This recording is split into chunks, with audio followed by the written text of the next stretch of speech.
শীতকালে জমিয়ে পিকনিক না করলে চলে বলুন? তাই দারুণ একটা পিকনিক স্পট আর তার সাথে ওয়ান ডে আউটিং এর একটা দারুণ ডিটেল ভ্লগ আপনাদের জন্য। গ্যারান্টি দিচ্ছি একটা নতুন কিছু এক্সপেরিয়েন্স করবেন। টুইন ব্রাদার্স এন্টারটেনমেন্টে আপনাদের সকলকে স্বাগত জানাই। আমরা যে জায়গাটার নাম বলবো সেই জায়গাটা অত্যন্ত সুপরিচিত। নাম দেউলটি।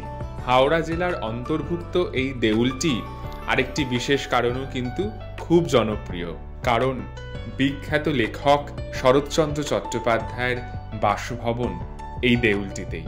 তাই দেউলটি যেন বাঙালির মননে, সংস্কৃতিতে, জীবনযাপনের সঙ্গে ওতপ্রোতভাবে জড়িত।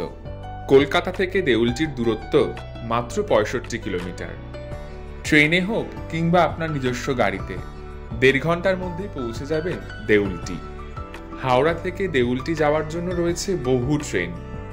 20 মিনিট থেকে আধ ঘন্টার ব্যবধানে সারাদিন ব্যাপী আপনি বহু ট্রেনের অপশন পেয়ে যাবেন, যেমন খড়গপুর লোকাল, মিদনাপুর লোকাল, হলদিয়া লোকাল, পাঁশকুড়া লোকাল, আরও অনেক ট্রেন।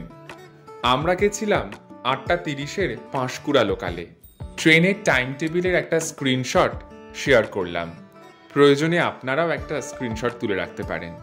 মাথা পিছু 15 টাকা দিয়ে সকাল 9:30 নাগাদ আমরা পৌঁছে গেলাম দেউলটি স্টেশন। আর যারা বাই রোড আসতে চাইছেন তারা কিন্তু কলকাতা মুম্বাই ন্যাশনাল হাইওয়ে ধরে চলে আসবেন দেউলটি। গাড়িতেও কিন্তু সময় লাগে মোটামুটি 1.5 থেকে 2 ঘন্টা। দেউলটি স্টেশন থেকে আমাদের গন্তব্যের দূরত্ব খুব বেশি নয়, মাত্র 1 থেকে 1.5 কিলোমিটার। চাইলে আপনি হেঁটে 15 মিনিটেও পৌঁছে যেতে পারেন, অথবা একটা অটো বা টোটো করে নেবেন। পিকনিক স্পটটার নাম হলো নিরালা রিসোর্ট। এখানকার বহু রিসোর্টের মধ্যে অন্যতম। চলুন ভেতরে ঢোকা যাক। ভেতরে ঢুকে আস্তে ধীরে সমস্ত ডিটেলস বলবো। এই দেখুন, গেটের বাইরেই উল্টো দিকে খেজুরের রস জাল দেওয়া হচ্ছে, গুড় তৈরি হচ্ছে। এক বিশাল এলাকা জুড়ে এই প্রপার্টিটা। রয়েছে ছোট ছোট জলাশয়, চারিদিকে সবুজ, ফলের গাছ, ফুলের গাছ, বহু পাখি, বাচ্চাদের জন্য দোলনা, আরো বহু রাইডস। রয়েছে সুইমিং পুল আর বিশাল বড় বড় মাঠ। পুরো জায়গাটা ঘুরে দেখতে গেলে আপনার সারাদিন কেটে যাবে। আমরা ঠিক করেছি টুক করে এখান থেকে 10 মিনিটের দূরত্বে শরৎচন্দ্র চট্টোপাধ্যায়ের বাড়িটা দেখে আসব। দেউলটি এলাম আর শরৎচন্দ্র চট্টোপাধ্যায়ের বাড়ি দেখব না, তা কখনো হয়? রিসোর্ট থেকে বেরিয়ে বাঁদিকের রাস্তাটা ধরে অটোয় করে পৌঁছে গেলাম শরৎচন্দ্র চট্টোপাধ্যায়ের বাড়ি। সকাল 10:30টায় খুলে যায় বাড়িটা, কিন্তু বন্ধ হয়ে যায় দুপুর 12টায়। তারপর আবার কয়েক ঘন্টা বিরতির পর বিকেল 3:30টায় বাড়িটা আবার খোলে। তাই দুপুর 12টার আগেই আমরা ঘুরে দেখে নেব বাড়িটা। কোনো এন্ট্রি ফি কিন্তু নেই। বাংলার বিখ্যাত কথা সাহিত্যিক শরৎচন্দ্র চট্টোপাধ্যায় 1926 সাল থেকে 12টা বছর এই বাড়িতে কাটিয়েছিলেন।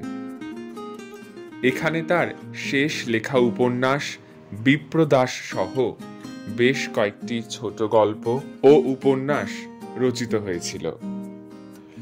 স্বাধীনতা সংগ্রামের সময় বিপ্লবীদের একটি গুরুত্বপূর্ণ আশ্রয় হয়ে উঠেছিল এই আবাস। 2007 সালে এই বাড়িটি ঐতিহ্য ভবন হিসাবে ঘোষিত হয়। টালির ছাউনি দেওয়া এই দোতলা বাড়িটিকে ঘিরে আছে প্রচুর গাছপালা, যেমন বাঁশ গাছ, দেবদারু গাছ, ফুলের গাছ, আরো কত কি। বাড়িটির এক পাশে রয়েছে একটি পুকুর এবং অন্যদিকে বয়ে চলেছে রূপনারায়ণ নদী। বাতায়ন পাশে বসে রূপনারায়ণের শোভা দেখতে দেখতে শরৎচন্দ্রের লেখনীতে সৃষ্টি হয়েছে একের পর এক গল্প, উপন্যাস। ধানের গোলা, শোবার ঘর, লাল মেঝে, বড় বড় জানলা, খাঁচার পাখি আর 36 ইঞ্চি দেয়াল, এই সবটা মিলিয়ে যেন সারা বাড়িটিতে এক শান্তি বিরাজ করছে।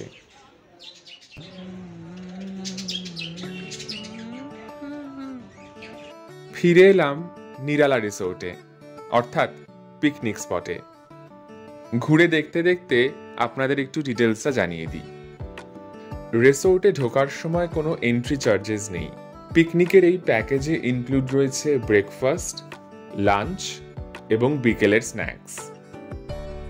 ফিশ প্যাকেজ 550 টাকা পার হেড, চিকেন প্যাকেজ 650 টাকা পার হেড এবং মাটন প্যাকেজ 750 টাকা পার হেড। পিকনিকে যদি আপনারা 30 জনের বেশি হন তাহলে পেয়ে যাবেন একটা রুম। যদি 50 জনের বেশি হন তাহলে পেয়ে যাবেন 2টো রুম এবং তার সাথে একটা একেবারে আলাদা, একেবারে সেপারেটেড একটা মাঠ। এই রিসোর্টে কিন্তু রয়েছে সুইমিং পুল। আপনি যদি মনে করেন পিকনিকে এসে সুইমিং পুলে এনজয় করবেন তাও করতে পারেন, তবে সেখানে ঢোকার সময় কিন্তু আলাদা চার্জেস। মাথাপিছু 50 টাকা এন্ট্রি ফি দিয়ে আপনাকে সুইমিং পুল অ্যাভেল করতে হবে।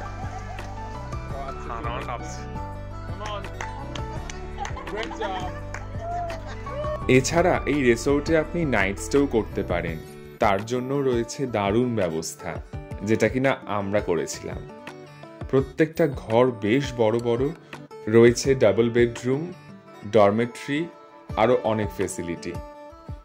সমস্ত কিছু জানতে এবং আরও ডিটেলড ইনফরমেশন পাওয়ার জন্য আপনারা কন্ট্যাক্ট নাম্বারে কন্ট্যাক্ট করতে পারেন। ডেসক্রিপশন বক্সে নাম্বার দিয়ে দেওয়া আছে। এই রিসোর্টের গুগল ম্যাপ লিংক আমরা ডেসক্রিপশন বক্সে দিয়ে দিলাম, প্রয়োজনে দেখতে পারেন। তাহলে শীত থাকতে থাকতে সপরিবারে সবান্ধবে পিকনিকের প্ল্যান করে ফেলুন আর ঘুরে আসুন দেউলটি। কোনো রকম প্রশ্ন বা মতামত জানাতে কমেন্ট করুন নিচের কমেন্ট সেকশনে। আমরা চেষ্টা করব যথাসাধ্য তার উত্তর দেওয়ার। আজকের মতো ভ্লগটা এখানেই শেষ করলাম। সঙ্গে থাকুন, দেখতে থাকুন টুইন ব্রাদার্স এন্টারটেইনমেন্ট।